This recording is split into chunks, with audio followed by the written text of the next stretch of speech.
Unleash the champion within.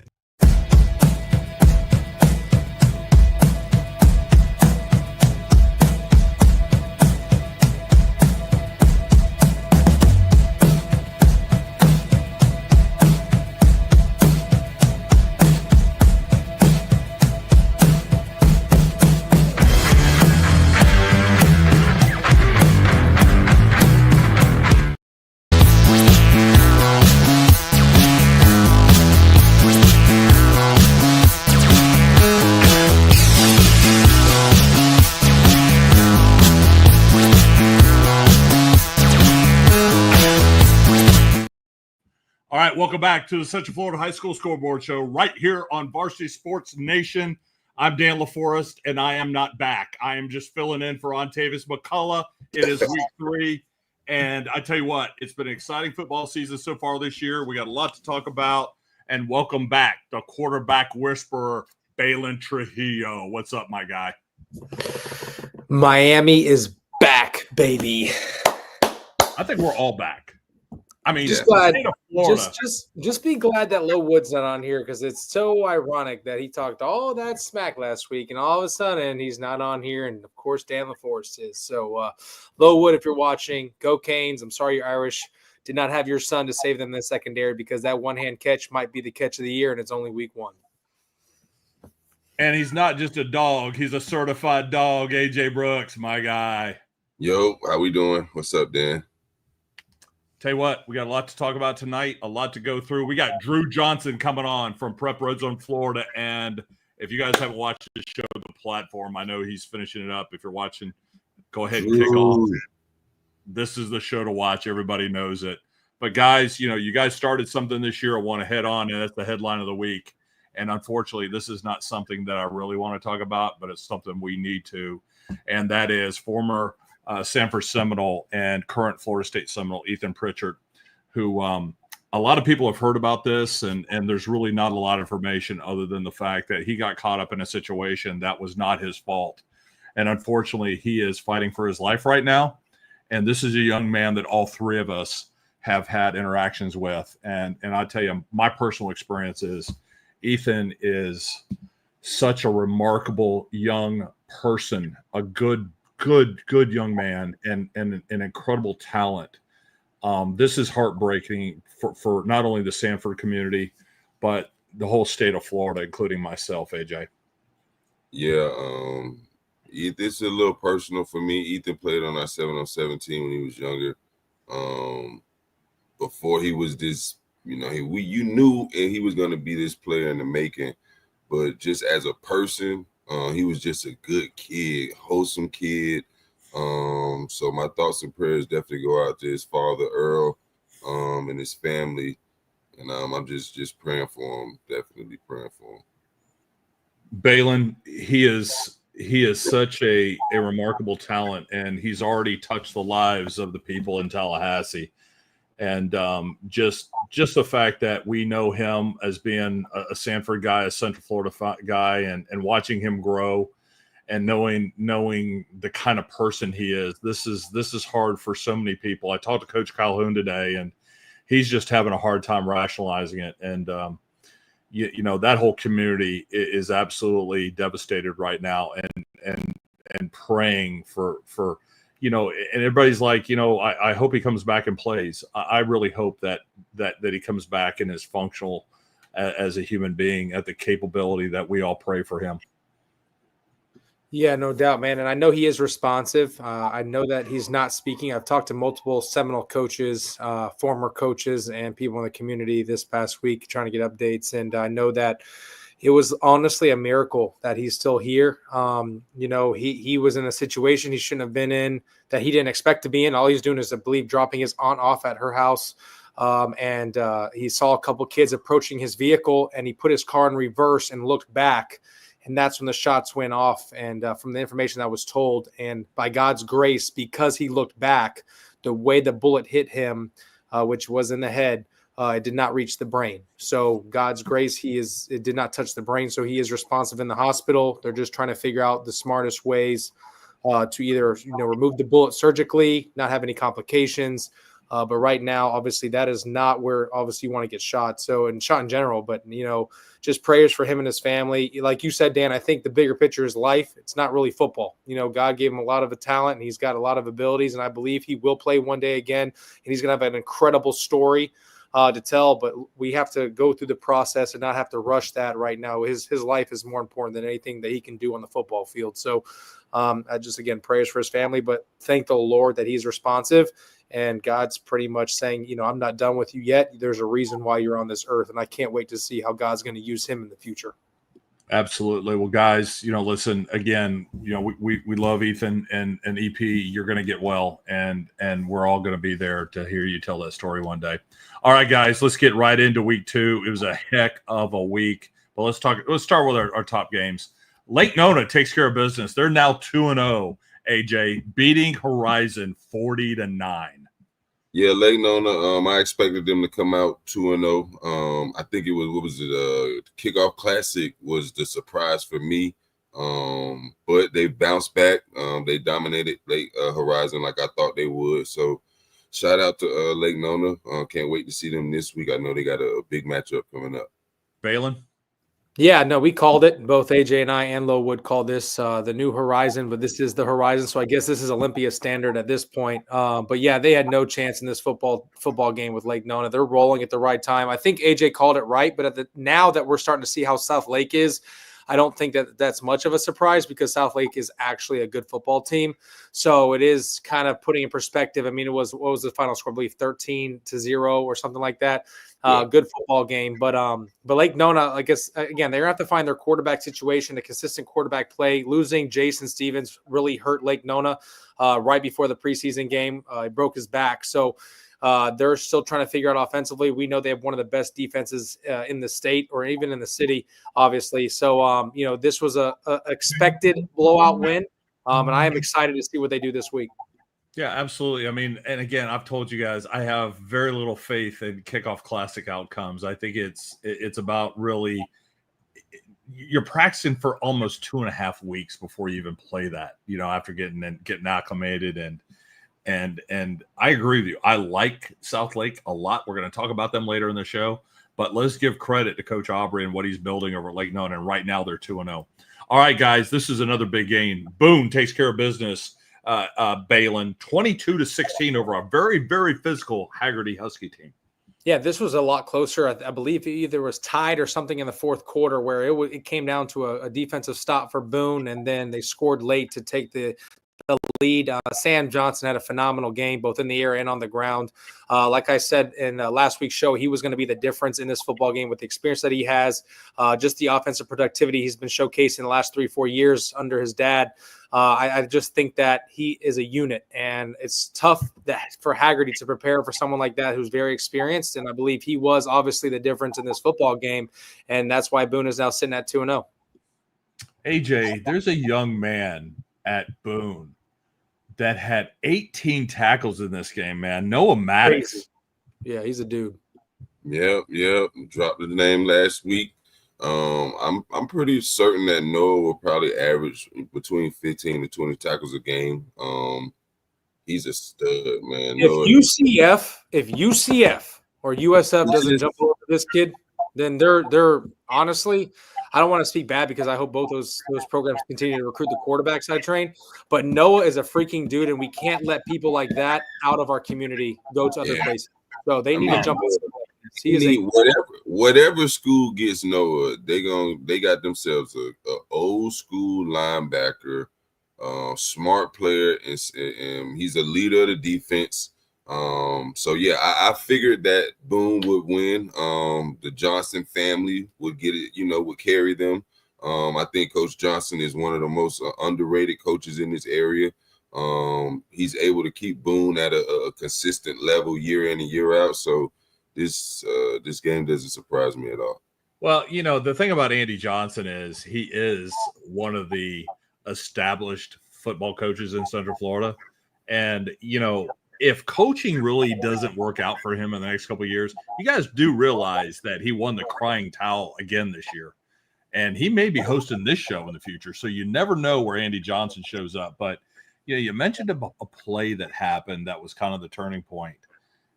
we might be talking about that later in the show. And we'll talk about that. But all right, let's move on. We talked about South Lake. This was the big matchup in Lake County. And there's a couple really good programs in Lake County, and we're going to talk about another matchup tonight. But South Lake knocks off Tavares 23-12. Put South Lake at 2-0, Baylin. Yeah, man. I love Trey Kelly. I was blessed enough to start working with him in the spring. Coach Lord had reached out to me and told me that, I need to check this kid out. And he started coming to workouts in the spring and then over the summer, and getting to watch his development was really smooth. I mean, he has such a gifted arm. And this game, he relied a lot on his legs, ran the ball really well against Tavares. Obviously, they don't have their star linebacker, which could have probably changed the game plan a little bit. But I do believe the better team won here. I even said last week in the show, regardless if Isaiah was playing or not, I still think South Lake and the way they're trending is the better football team here. And I just love what Coach Lord has. Those guys are well coached, well disciplined, don't make many mistakes, and really lower their penalty outage. So I think South Lake is going to be a team that continues to trend like we keep talking about. And I wouldn't be surprised next couple of weeks after some matchups, they might be finding themselves as one of the top schools in this area in our rankings. AJ? Yeah, I mean, at the end of the day, I believe for the last Lake Mineola, they had Lake County. They had like a decade of dominance. Straight up. And then I think when Banks stepped down or whatnot, Leesburg had that 1 year where Leesburg was the king of Lake County. Leesburg yeah. And then when Moffitt and the crew left the TFA, I believe South Lake at that point, that program it was like passing on the torch. It was so weird. It was like the torch just kept getting passed. But it was the right timing for South Lake to take advantage of that moment. The main two things for me is coaching, and it has to be culture. The coaching and the culture of that program is they finished the season great last year. They finished strong. What was the game that we didn't think they were going to win? Leesburg. They blew Leesburg. Yeah, matter of fact, they had my voice everywhere in that locker room after the game. I said last week, I'm never gonna. They whooped Leesburg. And at that point, I knew that coaching and that coach over there, Coach Lord, is doing a great job. And 2-0. Well, we kind of knew that was going to happen, right? Brad Lord did an amazing job at Foundation Academy, had some pretty considerable talent there. There's a young man that just got drafted by the Saints named Danny Stetson that I remember, bringing him into the Orlando Touchdown Club and doing things like that. But, I'm going to give a lot of credit, too, to Gavin Jones at Tavares. I mean, he continues to build that program. You talk about Isaiah Williams being the linebacker. Isaiah Williams was also the running back, wide receiver. He was a key factor of how they game plan with that type of talent. So losing Isaiah Williams is a big blow to that program, and they're still very competitive. I tell you, Lake County too. You can't snooze on what Luke Hutchinson's done at Mount Dora. I wish they had the bigger games. I just wish they would come over and cross over a little bit more in Orange County and Seminole County. That way they can kind of see where they match up, because we know Lake County teams really aren't, year in, year out powerhouses or teams that we look out for. So I wish they would do that so that the way that discussion can start taking place more. But what good teams do, what do they do, Dan? They take care of business and they dominate in their region. That's what Lake Mineola's done. That's what Leesburg did the 1 year. And now South Lake, we're seeing that. So if they continue to win in pretty convincing fashion, knowing that they are completely separate from the Lake County schools, then of course that's when we get in those conversations of rankings and stuff, because they've earned that right. And I'll tell you one other program I think we're going to talk a little bit more about later in the season is going to be East Ridge. Frank Scott stepped down as the head coach at Eustis for a reason, and that was to get rid of that coach's hat, man. He wanted to put on the assistant coach. He wanted to coach football. And anybody in this game knows that head coaches have to do all the other crap. And that's a good point. What they're doing. I like what they're doing. All right, guys. Cocoa, our number 7 team, falls to the Mainland Buccaneers. The Bucks get their first win of the season. Coach Squatty Bell takes over. This is his second year with Mainland, right? He takes that team last year, kind of flips the script midway through the season. They take care of business, 19-14, Baylin against the Cocoa Tigers. Yeah, they did, man. This is the only game I got wrong last week. Went 7-1, still got a game above my boy AJ Brooks just because of we'll talk about that later. But yeah, this is a game I don't think any of us saw. I know that Mainland talked a lot, obviously with not being in the rankings and not playing a game. But this was their week to prove that they belong, and they were up 19-0 late in the third. So it wasn't like it was a close battle like it looks here. Obviously, Cocoa made it a game in the fourth quarter with a couple late touchdowns by Champ Smith and those boys. But yeah, Mainland dominated pretty much besides what the score says. And, Cocoa's just young. I was watching the game. I was getting sent videos and they're just dropping passes that they're not normally dropping. Javon Boggs was a big part of why Cocoa has been explosive the last several years. And they don't have a dude like that at receiver. And, if guys are dropping wide open passes, there was a pass in the corner of the end zone. If he catches that, they win the game. It was earlier in the game, but obviously if you count that touchdown, they win 21-19, but he dropped it and that drive lasted at no point. So, just key drops with the experience of being young. I believe this Cocoa team is going to figure it out later on. Don't count their season out now. I believe they still go 7-3, 8-2. I think when it's all said and done, but they just they're just young. They're just trying to find their way, and good teams win. Champ threw another 51 passes this week. I mean, that's unheard of. In 2 weeks, he's already thrown over 100 footballs in 2 football games. So they're relying heavily on the pass, and those kids just got to start catching the ball. And if they do that, which I believe they will after experience, Cocoa's going to be a team that we're going to talk about late and hopefully late in December. AJ. I mean, Cocoa historically is a program that is players most of the time they don't play both sides of the ball. And I saw this as a topic on some chats or whatnot. I do know a young man, O'Keefe Battle. He is a terrific two-way player. His brother was hurt, who also plays wide receiver. So I know I'm not making excuses for Cocoa, but they did have some injuries. But I think Tank White is a good enough kid to lead the wide receiver room. But at the end of the day, for me, it boils down to the quarterback position. Whenever Mainland has a quarterback who can be serviceable, at least, that it's a program that always gonna have a chance to win. I think the quarterback Sebastian, I think he threw for like 270 yards. You throw for 270 yards in high school, you giving your team a great chance of winning, and that's Mainland football. Yeah, I again, there's a difference in way you look at things, right? These are 2 solid programs. Programs always find a way to figure things out. I think both of these teams are going to be very, very critical down the stretch and going to be in really good shape. And this is going to be talked about for weeks to come, is the progress of both of them. All right, guys. Ocoee, once again, man, they're 2-0. Take care of Olympia, 30-16, AJ. Yeah, 30-16. I mean, it's crazy, but I mean, I think 14 points. I thought that Ocoee would beat them, a lot more convincing. But this is the game of football, so anything can happen. So respect to Olympia for keeping it somewhat close. But I think Ocoee is just getting started. I still don't think this is the best version of Ocoee that we've seen yet. This team is still trying to get to know one another.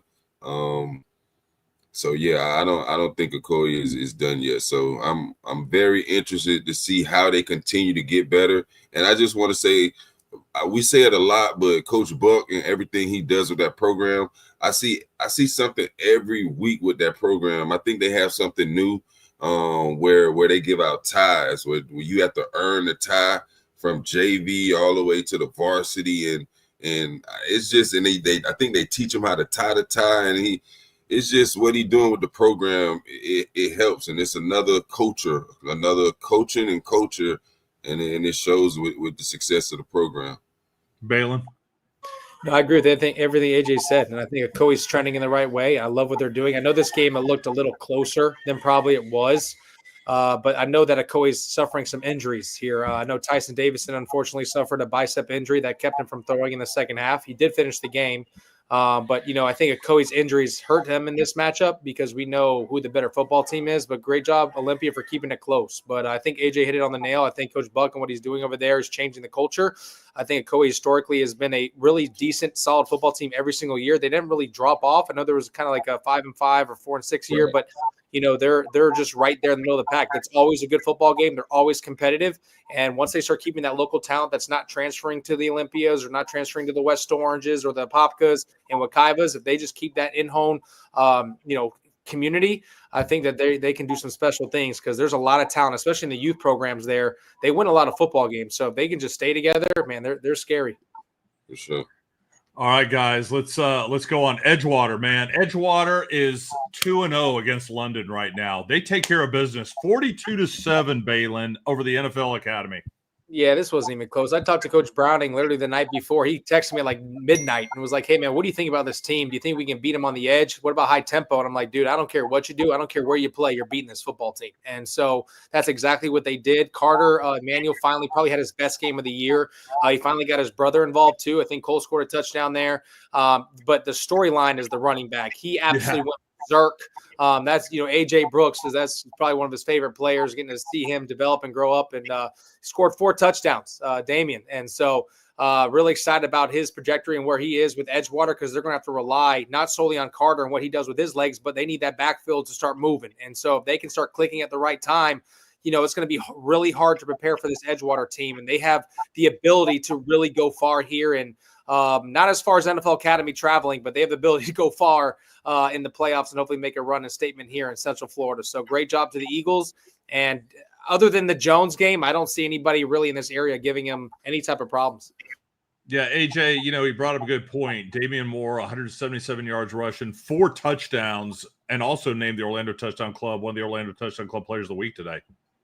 Yeah, I was at this game, and it wasn't close at all. The touchdown actually came on a kickoff return late in the fourth quarter when Edgewater put the twos in. So the whole sideline was pissed off. They was disappointed that they didn't get the shutout. But at the end of the day, Carter Emmanuel, Cole Emmanuel, at one point it was the Emmanuel drive, and Cole did get in the end zone. But I told somebody on the sideline, they got all these players, and I believe that Carter is the most important piece to this puzzle, just being realistic with you, being a quarterback. But I think Damian Moore is the next most important player on this team because he's a two-way player. He's a defensive star, and he's also your starting running back. So his health and longevity throughout the season is going to be very important for Edgewater's success. All right. How about TFA, man? They continue to play close games against national competition. They fall by 3 to Central Alabama. The Red Devils are now 2-0. TFA is now 0-2, Baylin.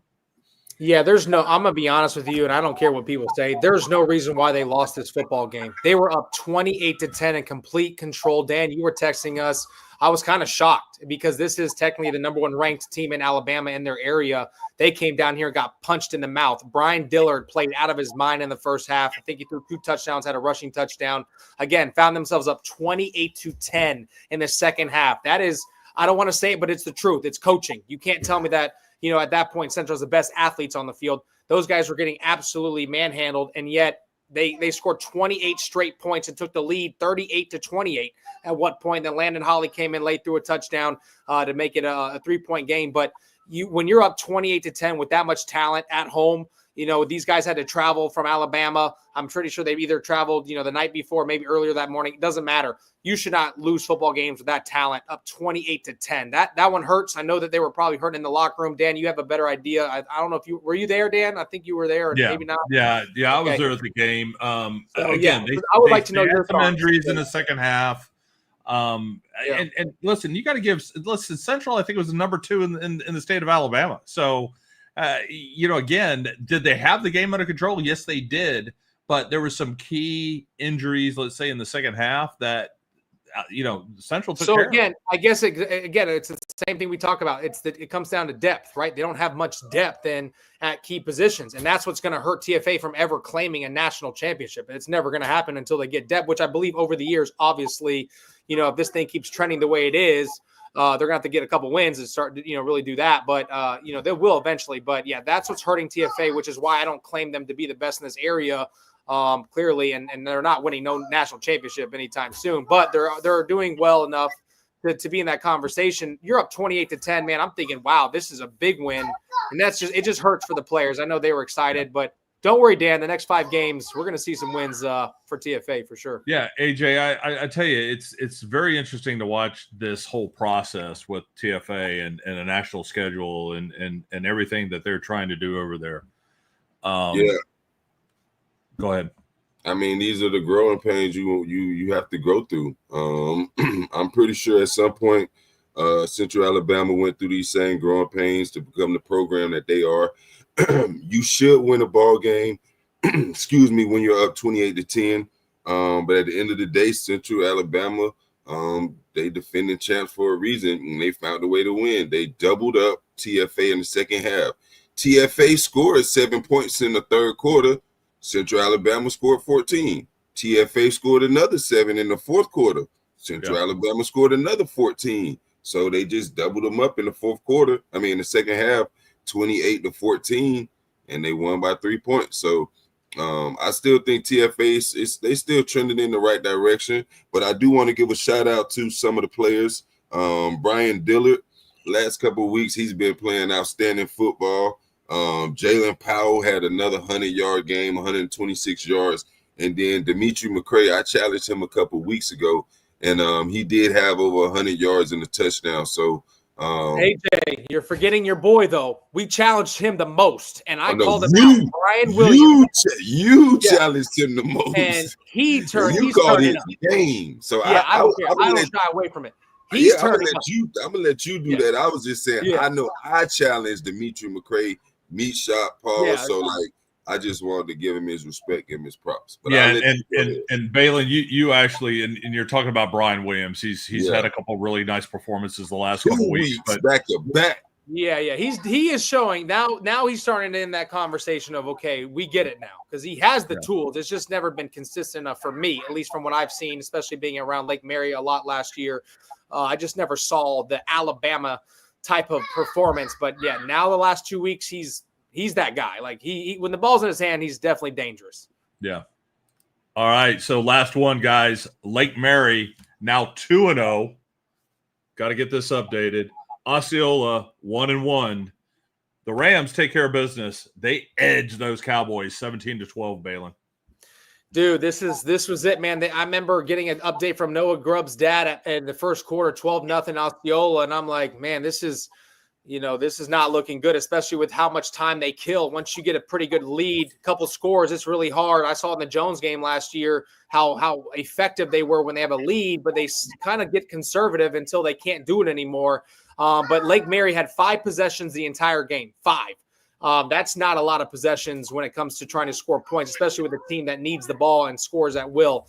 But, dude, I was talking to AJ throughout the game, kept giving you guys score updates, and it's like, again, when you have Noah Grubbs and company and you have opportunities, chances are guys that are at that elite level separate themselves, and that's what happened in the second half. I mean, of course, an opening kickoff for a touchdown to open things up for the second half helps, but when you have Noah, you never are out of a football game. And once they went up 17-12, Osceola, again, they had to go to a spread offense because it was late in the fourth quarter, and we know how that turns out, and it just didn't work out. But great job to Lake Mary. Shut them down for 3 quarters after the first quarter. Didn't even allow them to cross midfield. So they completely dominated for 3 quarters. They figured it out. But, again, they were up 12-0. So Lake Mary did what they had to do to come out with another win. Again, guys, we're looking at Lake Mary's schedule the first 4 games. You got Miami-Norland, Osceola, Lakeland, and then Rains. Honestly, if you're going to ask me before the season, they're going 0-4 or 1-3. And I don't know which one of that one was going to be. Maybe Osceola because they were down a little bit. But now they're looking at themselves at 2-0, now favored against a Lakeland team that just came back from California. Guys, we could be looking at a 3-1 football team when I thought this team was going to be 1-3. So like AJ said all last year, and I'm surprised he's the one that came up with it, but once you have Noah Grubbs, you obviously have a chance to win any football game you're in. So great job to Lake Mary. They get it done again in a comeback win. AJ, I'm going to lead into that with you. Both of these teams are going to go into Polk County this week. Lake Mary at Lakeland. Osceola is going into Winter Haven. And we're going to have Drew Johnson come on and talk a little. We're going to rough it up with Drewski here in a few minutes. But, AJ, this was a good contest. And we expect that between these two teams. Yep, I expected a close ball game. I did pick Lake Mary, but I guess I hedged my bet kind of, and I said if Osceola was to win, I would not be surprised because I just know the type of program that EP has over there and the type of players that are on that program. So I knew Lake Mary wasn't going to blow them out.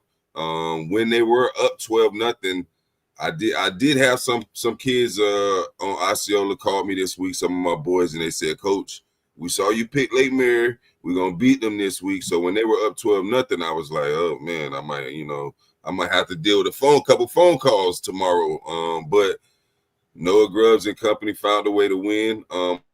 We always say Noah, but the coaching staff over there, they have to get a lot of that credit because the players never lose focus. They stay locked in. And when you play Lake Mary, you're going to have to play 4 quarters of football.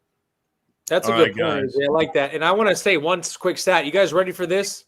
Noah in the second half went 8 for 8, didn't have an incompletion in the 3 drives he had. So when you talk about a whole different second half, to win football games, you got to be elite. He went 8 for 8, perfect second half, and they won the football game. All right, guys, we're going to take a quick break. When we come back, we're going to have the Influencer Counselor Dudes of the Week. And you're watching the Central Florida High School Scoreboard Show right here on Varsity Sports Nation, live on Twitter, on Facebook, on YouTube, or you can download the app on your Roku, Fire TV. Check out all the previous games, see live content. You can watch the show right here. We'll be back right after this.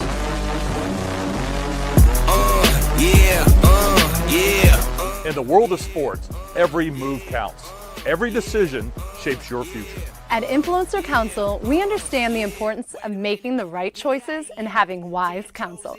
Our team specializes in legal counsel, ensuring every contract is airtight and every deal is in your best interest. In this new world, financial responsibility is even more important than ever before. We ensure our clients understand this new responsibility and educate them on how to navigate it properly. Taxation obligations, investment opportunities, and purchasing assistance can mean the difference in their short-term and long-term success.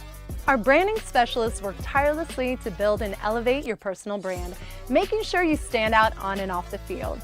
Join Influencer Counsel and maximize your opportunities. Legal, financial, branding, legacy. Your future starts here.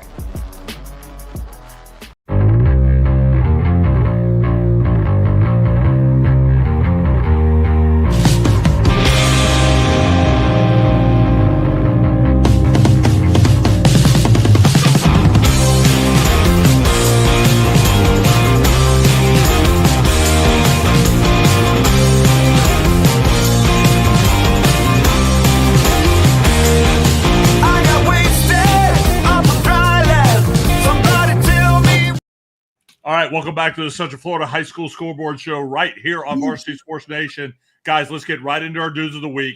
AJ, Aiden Pouncey lit it up for Winter Park this week. 7 receptions, 203 yards, and 3 touchdowns against Berkeley on the road at Berkeley, South Carolina. Now, it wasn't a loss, but here's the thing, man. The guy also played on the other side of the ball and had a pick 6 and 9 tackles.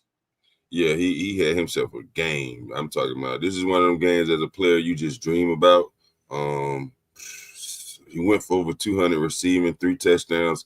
Did he have a pick too? He did. Pick 6. Pick 6, 9 tackles. Like he had a productive day. Yeah, man. You got to love the dudes that don't come off the field. I mean, you can have a great game, but when you got great game on both sides of the ball, I mean, it's just insanity, Baylin. Yeah, no doubt about it. And he had a phenomenal game. And to have a performance like that and still not be enough, that scares me, especially when you're scoring in all phases of the game. You scored 3 offensive touchdowns. You had a pick 6. You probably contributed in special teams in some ways, and you still lost a football game. That's really tough. Winter Park's got to figure that out. And unfortunately for him, he had a great game. They lost. Notre Dame had a great game. Guess what? They lost. And you see this right here. Go Canes, baby, because he's committed to Notre Dame with Noah Grubbs, and both of them suffered an L because of the U. All right, so got that out of the way. But, yeah, Aiden Pouncey, phenomenal talent, and it's crazy to think that they lost. But what like AJ said, having a performance like this is absolutely insane, especially on the road. All I know is I can't wait for the day. I hope I'm alive when Grayson commits to Florida State and blows your mind. All right, defensive dude of the week, CJ Nasser.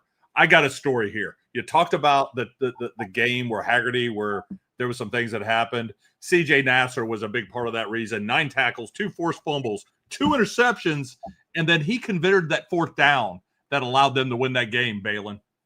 Let's go. CJ Nasser. I believe isn't his dad the defensive coordinator? Yeah, so great job for him.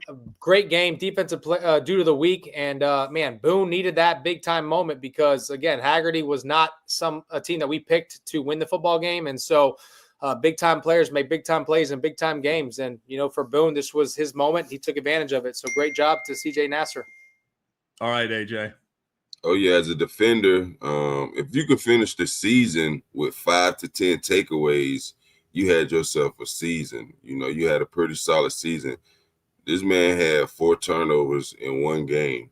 So, like, couple more good games, and, we looking at an all-state caliber type player. No doubt about it. All right, finally, special teams due to the week. AJ, Sherrod Hare, block field goal, scoop and score, 70-yard return for a touchdown. Yep, Sherrod Hare Jones.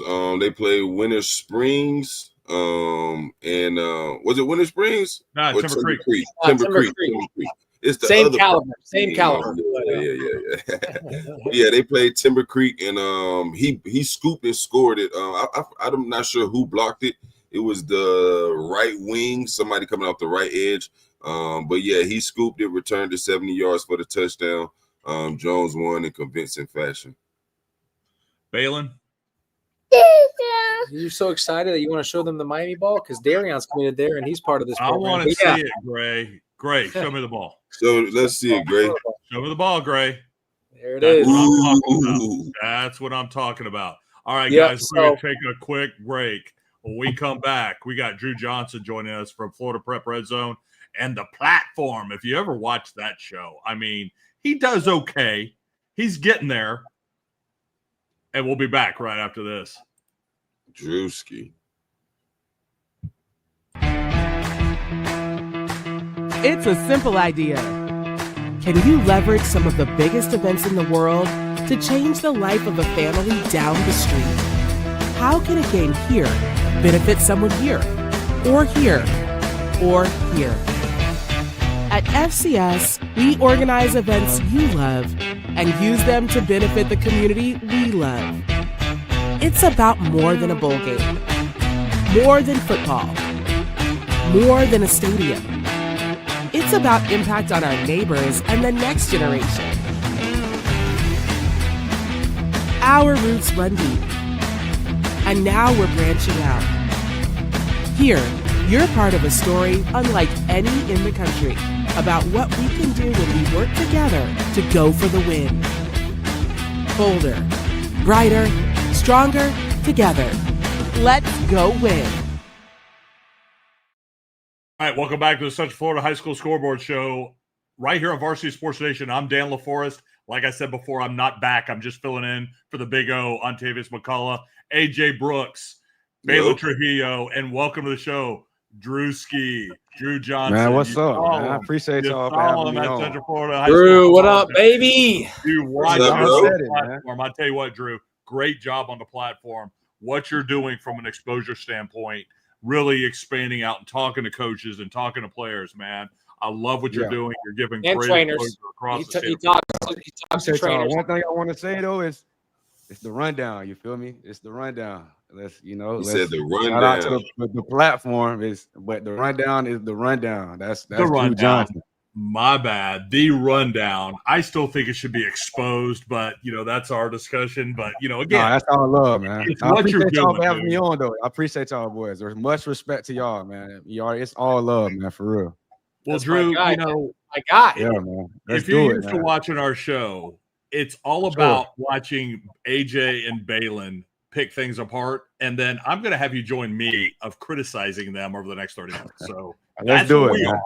That's where we are. We here to commentate again, on them. Let's do it. They're the stars. We can commentate. Let's do that. Hey, so let's get right into the meat and potato of this thing. Let's go right into our week 3 top 10, and let's start right now with with number 10. You guys, you got DeLandon at 2-0. Number 9, Lake Brantley. 8, Ocoee. 7, Mainland. West Orange is at number 6 right now at 2-0. Lake Mary 2-0 at number 5. Bishop Moore 2-0. Number 4. Number 3, TFA and 0-2. Number 2, Edgewater 2-0. Jones 1-0. AJ, why is there no Cocoa here? They've lost 1 game. So, man, I at first I was saying the same thing. I was like, Cocoa, man, we shouldn't have took Cocoa out of the top 10 for losing a close game. Mainland, who I think is solid. And then I know they played a close game, a close win against Merritt Island. So I guess that's the justification. But I thought that we should have kept Cocoa in the top 10. But hell, if they lose again, I mean they could. But then they probably gonna lose again this week to Vero Beach. So then it's gonna make us look smart. So I don't know. All right, Baylin. No, I think you hit on the head. I think after conversating pretty much Sunday night, Monday about this, Cocoa is obviously historically a powerhouse, and a lot of people, what do? They like to live in the past and say, well, the last couple of years we've done this and that. Guys, every year is a new year. Every year different rankings and teams, produce. And Lake Brantley wasn't even a team we talked about the last 3 years on this dang show, and here they are ranked, So every year with coaching changes, player personnel changes, graduations, transfers, everybody's different. And right now, Cocoa is on the side of they need to prove themselves at this point. Yeah, it's crazy to say that, but you're in a fight with Merritt Island, who's a decent football team, not the caliber that Cocoa's used to being, and they're in a dogfight in a comeback win in double overtime. Then they lose in a game to Mainland, who is young. They're not the same Mainland that won state about 3 or 4 years ago. They're still trying to figure themselves out, and yet they were dominated in the first 3 quarters of that game, 19-0. So, again, they keep trying to play this catch-up thing. Right now, when you look at these top 10 teams, I mean, honestly, thinking about how they've been playing the last couple of weeks, who are they beating on this list? And if we're being real, it's probably none of them. Maybe Lake Brantley, because Lake Brantley maybe doesn't have a defense that's at the caliber. But, I mean, who knows? Lake Brantley. Whoa. Maybe. Yeah, so, maybe. Drew, I want Drew to come in on this. Drew. You got to score points. I'm taking the expert. But he does have a broad spectrum, Drew. What's your analysis of the top 10 here, bud?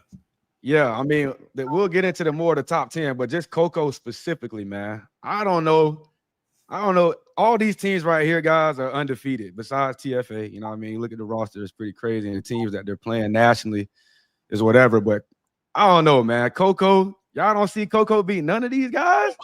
No, I'm asking. They could. I'm asking you guys in my obviously my defensive, like, who are they beating on this list? They already lost to Mainland on this list. For sure. So, Coe, right? But their first game, without injuries, could they beat a Coe when they're fully healthy? I don't know, but that's part of the game. Hey, man. The Land is playing lights out the last 2 weeks. They have arguably the best running back in the entire state in his class, Taj Moore. So, who is stopping right now? Like, honestly, Lake Brantley's averaging almost 50 points a game. I don't see any defense really stopping that offensive attack. I like Lake Brantley. Then you got West Orange, who's elite with AJ Chung and company, and their defensive secondary is elite. So you think that with all these drop passes Coco's having, they're going to beat West Orange? Probably not. Then you got a showdown with Lake Mary. You got Noah Grubbs, who's beaten Norland, and they beat Osceola, who Osceola Tell Coco stay off Edgewater Drive. Bishop Moore. Hey, man. We messing with nothing on Edgewater Drive. The whole Edgewater Drive. Yeah, Edgewater Drive is taken up.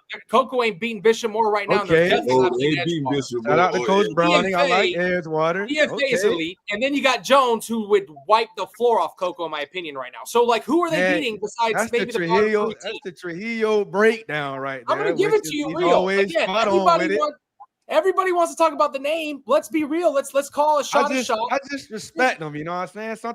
Three-peat, they got the target on your back. Sometimes you in a fight. You know what I mean? Sometimes you got to get hit. Drew, cool. You got to shake it off real quick. You feel me? Three-peat. Guess what? During that three-peat, they had 3 guys that started this past Saturday on college football. You're right about that. 2 defensive ends and They're a not receiver. there no more. They're not there no more. You're right. You're right. Give me those I guys. take this into account. I'll take it into account. Everybody has I think the Vero Beach game. I think the Vero Beach game is really it's going to show us. I don't know if Champ Mines is playing anymore. They had Ephraim White back there playing. It didn't even matter. him and Jordan Crutchfield, they kind of took over the game, 2 national recruits. But if Chance Barnes is playing, I don't know, man.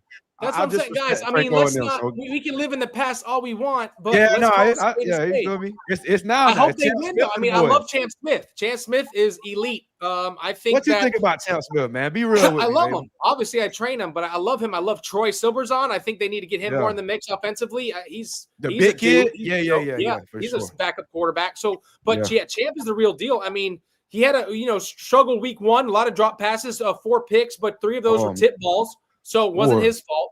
He did enough to win the game against Merritt Island, and then he's thrown 110 passes or 105 passes in 2 games. I mean, it's unreal how many times they're throwing the ball. Those receivers just got to catch it, and there's a lot of Coco's also been hit with the injury. We want to make they got the injury. Okay. Right. So what's the run game look like? They got some injuries in some key positions. No run game. They're relying. Drew, tell me this: if a quarterback has thrown 52 passes and 51 passes in 2 weeks, do you think there's a run game? So, man, you know that guys can scheme up for that. It's gonna make it even harder for a guy like Champ Smith coming over, learning the playbook, learning the cadence, learning his guys, building chemistry with these guys. They dropping the ball. God, you know what I mean? Damn, you know what I mean? Catch the ball, brother. So it's variables that goes into it. But it's youth, right? So eventually, like I mentioned earlier in this show, I believe Coco is going to still make a deep playoff run, and they could find themselves back in the state title game once it starts clicking. But when you're talking about the teams that they're playing early, like a Vero Beach, right? Like they're not going to be competitive because of how inexperienced they are together as a team. You have a kid named Javon Boggs. You're winning football games. Brady Hart. Offensive line was crazy. You have those 2 defensive ends that started this past Saturday in college football. Dude, what are we talking about? You're winning football. Yeah, guys. Yeah. So let me and now you know why I love opening up the can of worms with our top 10, because I watch social media. I see how parents and coaches react. Bottom line is you just got all the explanation you needed on everything else. For sure. Can I ask you guys a question? Because I go for it, man. You guys are more close, AJ, Baylin. Like I see Coach Garrett, I see the transfers coming over. They're trying to build something. We see the quarterback, you know what I mean? They got some wide receiver weapons, the Jacob McDonald kid. We see Stecker, of course. What's Lake Brantley look like for real? Like, what's a real evaluation? Let's keep it real evaluation. I think we find out Friday night. I think a lot of questions going to be answered Friday night. They host Oviedo. Oviedo is a very well coached team. They've always been coached. I think that's a lot. I agree with you. You know, Lake Brantley comes out and their two wins are against East River and Lyman, who both lost their head coach 4 weeks before the season started. So. Yeah, there's a lot of questions that have to be answered, but that's why I don't put any relevance in the first 3 weeks of the season. Honestly. Right? Yeah. This thing's going to be settled out. You've heard me say it. You don't know who you are till week 4, and you definitely know who you are by week 6. And there's so many questions that have to be answered. You nailed it. We've talked about a number of teams that have injuries. We've talked about a number of teams that have played or have not played each other or anybody. You have a lot of these teams are going to end up playing each other here in the next 4 to 5 weeks. That's what's the good thing. Yeah. There's so many different dynamics. All right, guys, when we come back, Drew is going to stay with us, and we're going to get into our top 8 games for next week. You're watching the Central Florida High School Scoreboard Show right here on Varsity Sports Nation. We'll be back right after this. Come on,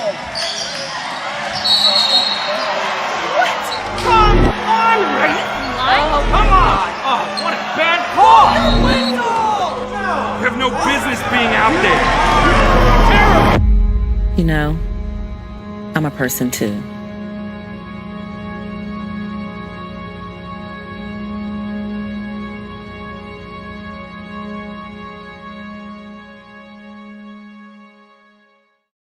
Within all of us beats the heart of a champion. We aim for gold and glory, yet sometimes we fall short. Or miss. Or you get the point. No matter what trials we face, having the right financial partner can help every champion live up to their potential and forge a path to victory. Addition Financial. Count us in. All right, welcome back to the Central Florida High School Scoreboard Show. I am Dan LaForest. I am not back. I'm only here to fill in for the Big O, AJ Brooks. Baylin Truilio had to run and get Lunchables, and he's back now. And then from the rundown. My guy, Drew Johnson from Florida Prep Red Zone. Guys, let's get right into our top 8. We talked about this. Oviedo Lions 1-1 right now. Goes over to Lake Brantley, the number 9 team. Right now sitting at 2-0. AJ, I'm going to start with you. Damn, why you started with me, man? This is going to be a risky pick. The sexy pick is to say Lake Brantley, but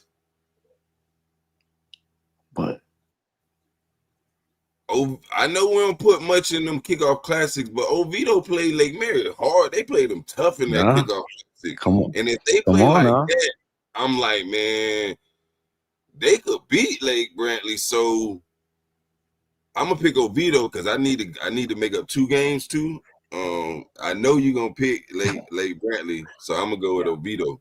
Look, the same team.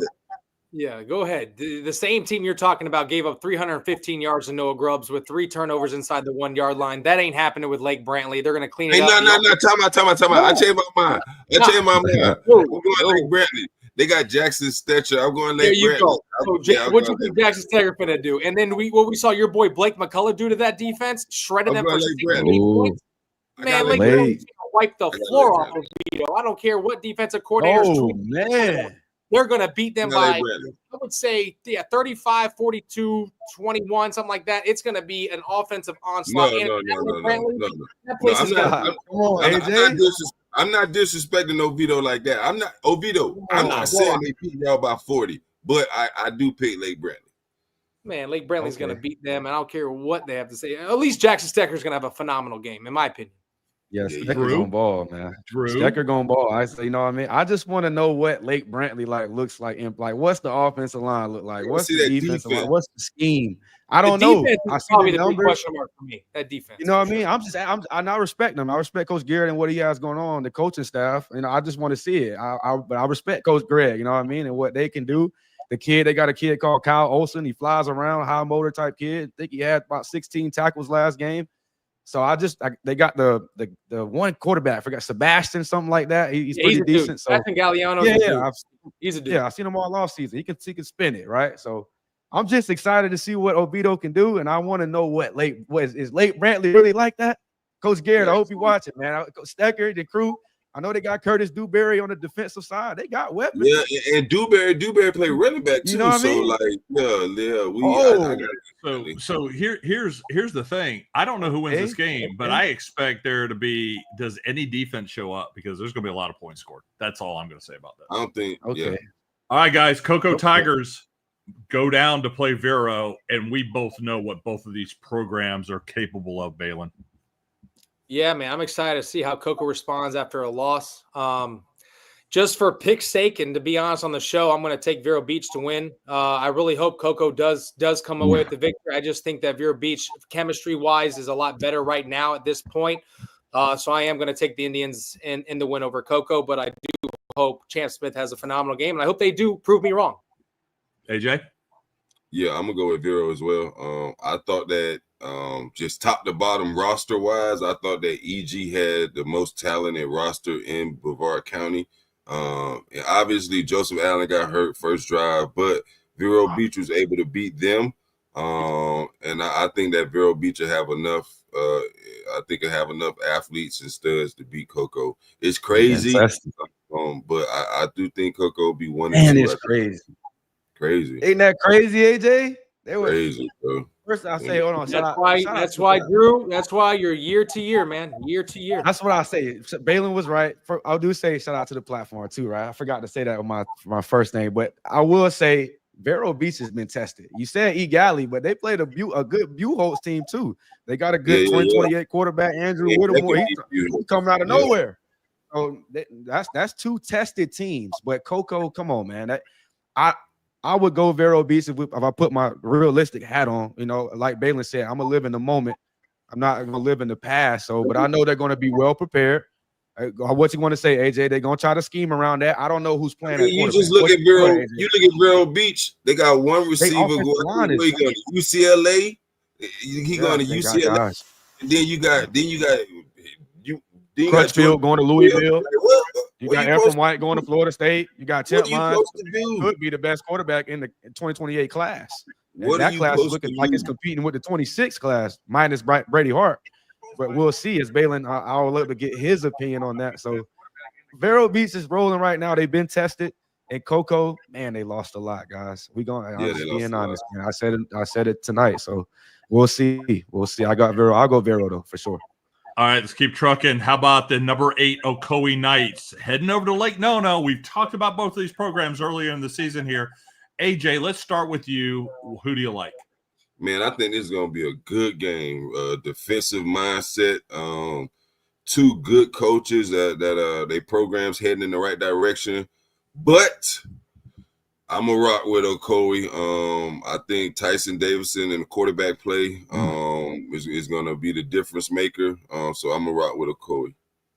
Baylin? I think AJ said it best. I'm going to take Ocoee in this football game. I love Aubrey. I love Lake Nona, what they're doing. Obviously, it's my wife's alma mater, so I have to somewhat have a little soft spot in my heart for them. But, yeah, Tyson Davis and company, they're going to be running all over Lake Nona. And I think it's like close, like maybe 21-7. But I do believe Ocoee Knights will win this football game Friday. Drew, your thoughts? Yeah, I'll just keep this one more brief. You guys are these is more Central Florida, you know what I mean? Grassroots type teams. But I will say, when I think Lake Nona, I think linebackers. I think they're physical. But I know Ocoee got Tyson Davidson, your guy. He's going to be able to use his legs. And I always see Ocoee got, like I go through, they got weapons always. They always have athletes.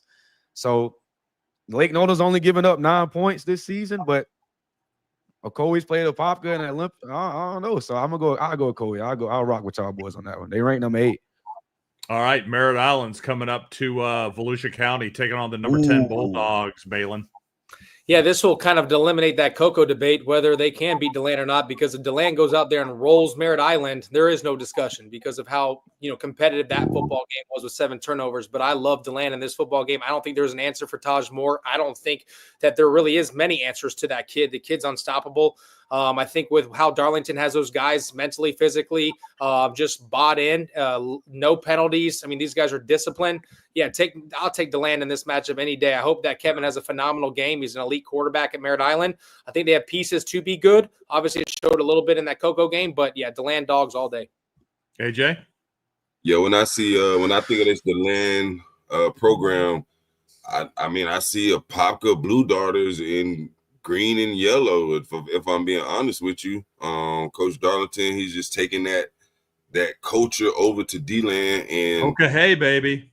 This is a scary team. Like, this is one of those teams you don't want to face them just because of how complex the offense could be. Sleight of hand type of situation. Taj Moore, he might be playing in this gimmicky style offense, so to speak, but he's a powerful running back. So that's a scary team. I like DeLand all the way. Well, the thing about I love DeLand is the fact that at the end of the day, they were very young last year. You've got even young guys with years with a year of experience. They were freshmen, sophomores last year. Now they're sophomores and juniors. I think, and again, it's Rick Darlington. You got to expect them to be coached well. When I think of DeLand, I think of like 2 years ago when they had the Javon Ross kid and they had the Tyron Moore kid at quarterback, and they were pretty decent. That's when I like, okay, who was Taj's brother, by the way? That's his brother, the quarterback. So it's in the teens for that kid. Yeah, the running back. That's Sac State, right? Or South Carolina State. Yep. Okay, for sure. So it's obviously expectation in that family line. So I just remember DeLand those couple of years ago. But I'm telling you, man, I know the Taj Moore kid is good, but Merritt Island, they battle Coco for a reason. They got the Kevin Verapelli kid at quarterback. He's pretty decent. Deshaun Thomas, a big tight end type guy, and a couple other pieces at offensive line decent too. So go ahead, Baylin. I would love to hear what y'all think. No, so who you picking? You pick it. Merritt Island? What'd you say? You picking Merritt No. Island? No.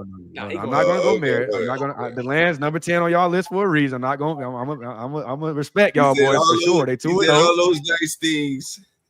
I just been in that Brevard County since the media day, man. He got it's something with Brevard and Pope. I just respect them out there, and I know Merritt Island ain't gonna come out. 8 hours of your life there, Drew. I mean, come on. It was electric. Shout out to Brevard, you feel me? But real quick, shout out to Taj's mom, Tiffany. I know she's watching the show. She's a big fan of for sure. Shout out to guys. You know what I mean? I love this matchup. Matt Diesel brings the Titusville Terriers into Orange County to take on the number 6 West Orange Warriors. Baylin, I'm going to start with you.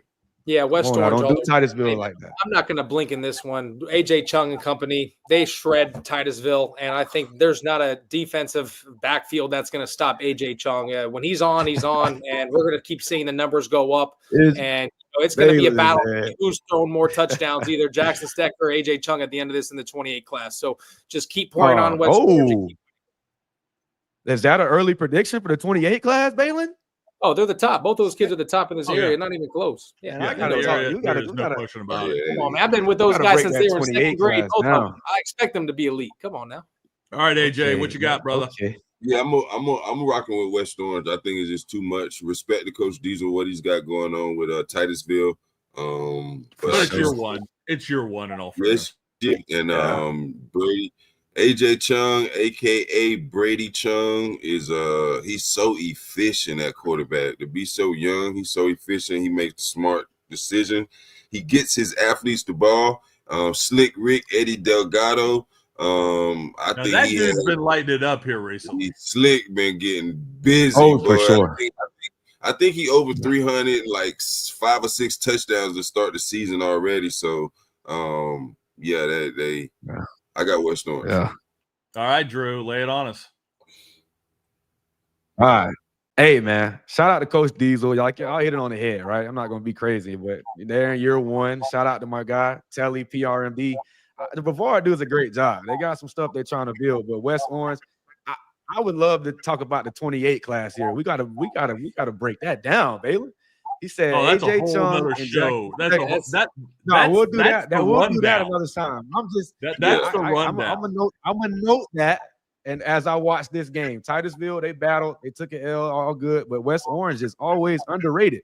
They got the Devontae kid, they always got guys. West Drew, Orange here's my suggestion. You need to have the 3 of us on the rundown, and we will break. Oh, y'all want to do that? Man, we get a little, you know what I mean? Talk a little bit. Yeah. You know what I mean? Yeah. Okay. We might set that up. Let's do that. I think you got Remy Jarman out there too in the 28 class. You got Remy Jarman to an edge walk. Remy Jarman's in the mix too. Once he gets his shot. Oh yeah, I do remember him. Yes, sir. He played with Orlando Elite or something like that in '77. So I got my eyes on him in the offseason. Drewski, especially what we saw at Prep Red Zone camp, like knowing what's coming up to the Vine, right? And that was the beauty of that, is that kind of set the standard for what we're starting to see now. All right, guys, I love this game. The Villages go to Southlake, both 2-0. Trenard Roberts, running back at IMG, is now at the Villages. This is a matchup here, AJ, that I love. Man, this is a tough one because the Villages is a good program right now.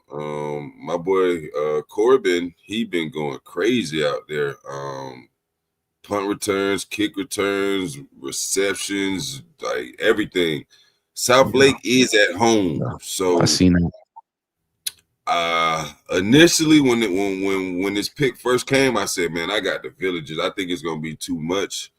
But Southlake being at home, I think Southlake is gonna be able to get the victory. I think this is gonna be a very, very good ball game, a close ball game, a 1-score type ball game. But I got Southlake winning a close one. I'm telling you what, a win over Tavares, if they could get the win over the Villages, you guys better be looking at them hard for that top 10. Hey, really quick. Yeah, go ahead. Really, shout out to Southlake and Coach Lord and that. I knew they were for real when I seen them all the way out at the Clemson camp. They brought Trey Kelly, Isaiah Pena, all them guys. I'm like, dang, okay, Coach Lord is really about putting his guys on. So I could tip my hat to that, but I'm not sure. I know the Patrick Harding kid left the Villages and some other kids come over like Trenard Roberts. I just don't know what their offensive line looks like, what their trenches looks like. I'm just trying to evaluate the pro. I know they got some kids, but so I don't know, man. I don't know where to go with this one. I'm gonna rely on them two for this one. All right, they got a lot of transfers from Wildwood. They got a lot of key pieces from Wildwood.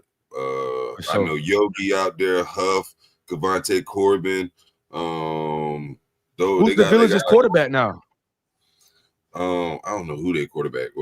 I know they run a lot of different stuff. I know that Kavonte Corbin. I done seen him at quarterback, but I've also seen put Roberts back there. They do a lot of stuff. It don't matter. Little direct snap. Man, wow. I'm telling you, at the prep level, if I got a kid like that, I done seen it. I don't know what's going on with some of these offenses been stagnant here. I know it's early on, but if you got a kid like that and your offense not moving, get him the ball however you can. All right, make your picks. Let's go. Baylin. Yep, South Lake. I'm not going to pick against them after last year when they embarrassed me. So South Lake Eagles for the win. Drew, you in? There you go.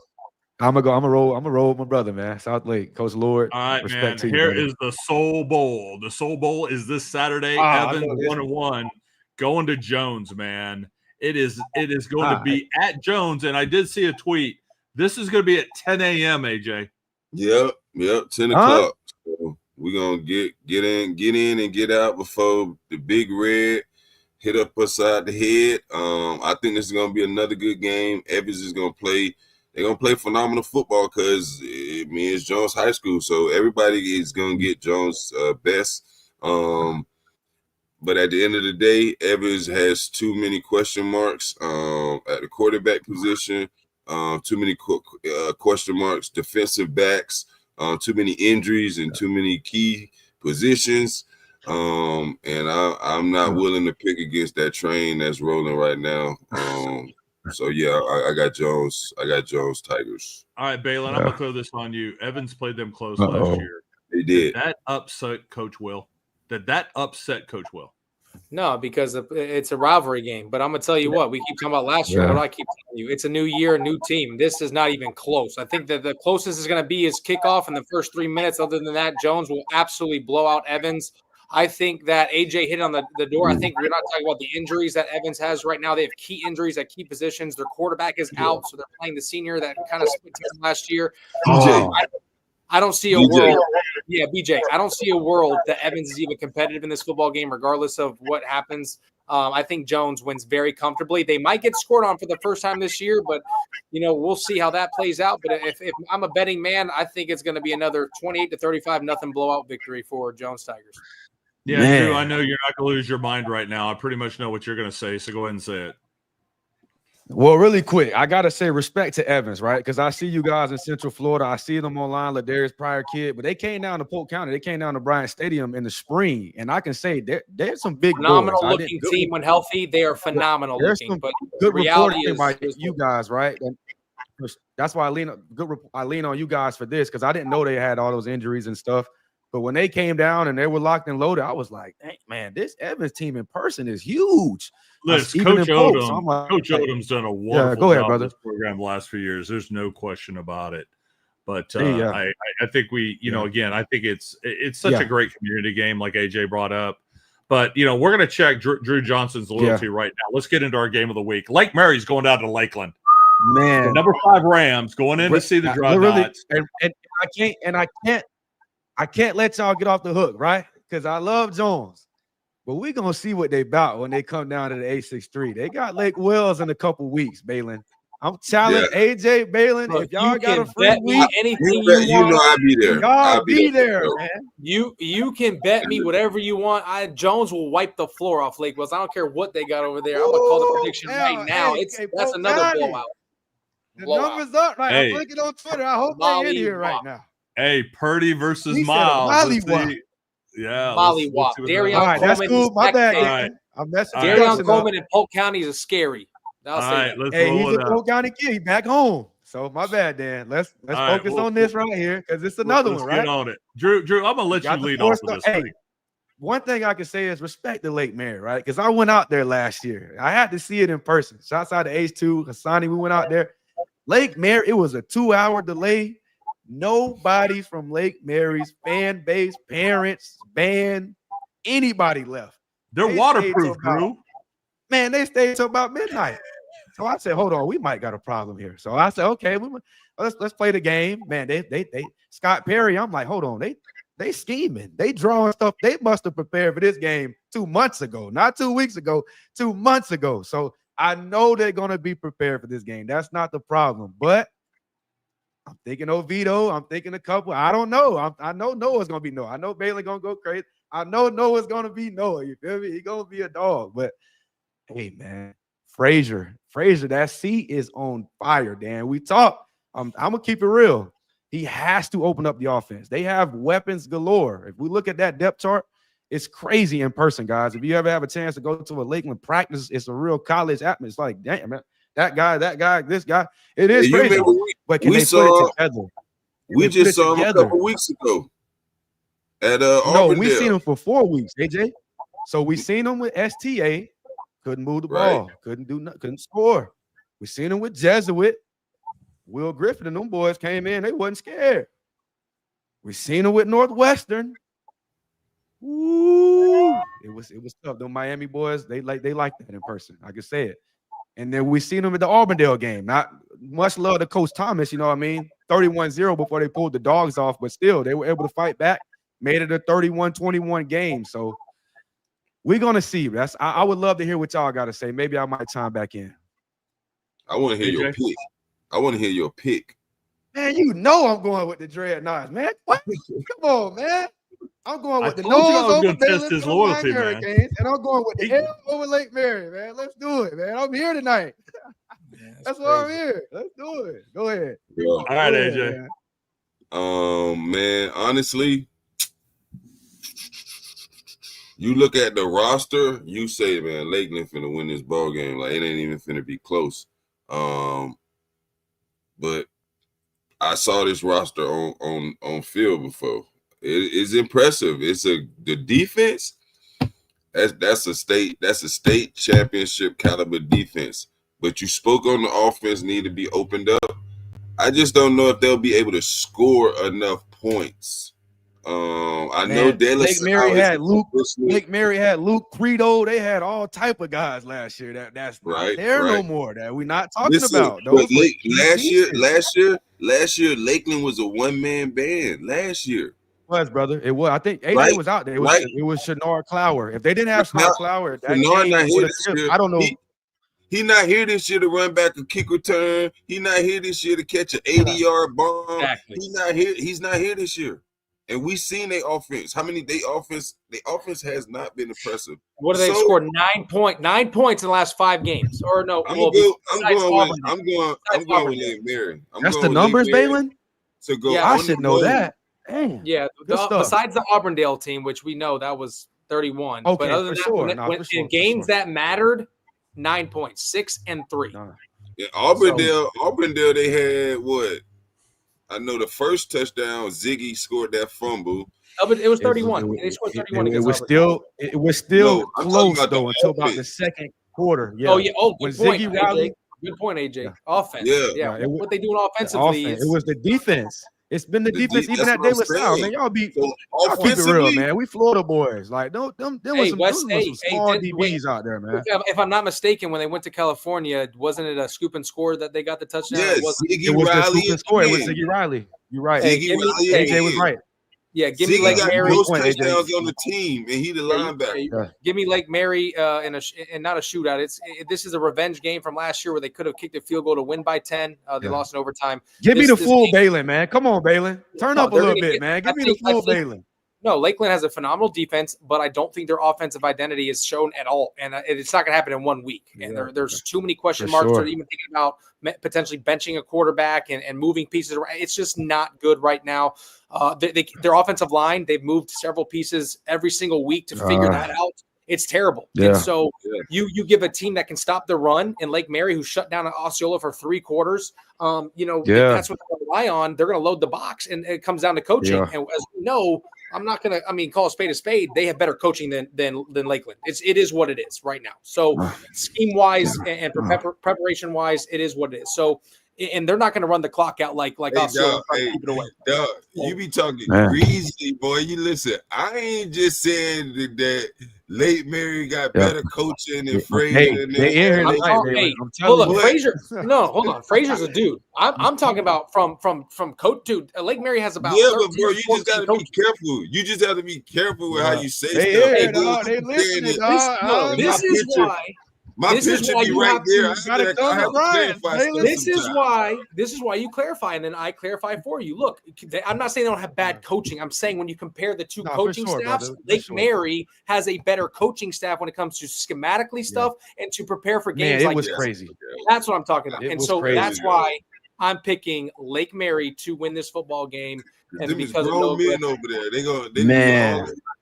and Drew, I don't know if you're gonna be there. I don't know who, but I plan on being there. So I'm gonna be there. I cannot miss this game. This is the game of the week for me. I got to hit up Fred's Kitchen, or I got to hit up Texas Cattle for the game. Come on, you might got a little poke in you after all. You got Darren Coleman, man. You got a little. It's all good. I want some tasty peanuts. We can beat up on y'all a couple times. Down there, I want some tasty peanuts. Hey, Lance, if you're listening, you got the Miami guy. That should be in the mailbox for a guy like this. You know what I mean? You're trying to build something, but hey, man, Carson Henshaw. Is Isaiah Thomas still there, the running back? No. Nope. I don't think they got him. They got the O'Shea Faison kid. They got O'Shea though. They got the kid from O'Shea Faison kid, right? And Barrett Schultz, I do like him. He came to prep red zone. They got Barrett Schultz. Barrett gonna get a DB's hill. I'm telling you. I personally know the DBs on Lakeland. They had some old linemen last year though. Guys, I gotta go. It's gonna be hard on them boys. All right, guys, let's wrap this. You got to run, Baylin. Great show. That's cool. Great to be back. Let's with wrap you it guys. up. I'll see y'all this Great to weekend. be back with you guys. Drew, thanks so much for coming on, man. Always good. You're always welcome appreciate back. y'all, brothers, man. Always welcome back. Hopefully, we sure, get on man. the rundown. We'll Thank talk y'all some for real. talent here in the future. Hey, we can let the hair down a little bit, man. Dude. We're going to be getting after it. All right, for Baylin Trujillo, AJ Brooks, Drew Johnson, I'm Dan LaForest. You're watching the Central Florida High School Scoreboard Show, and we'll be back next week.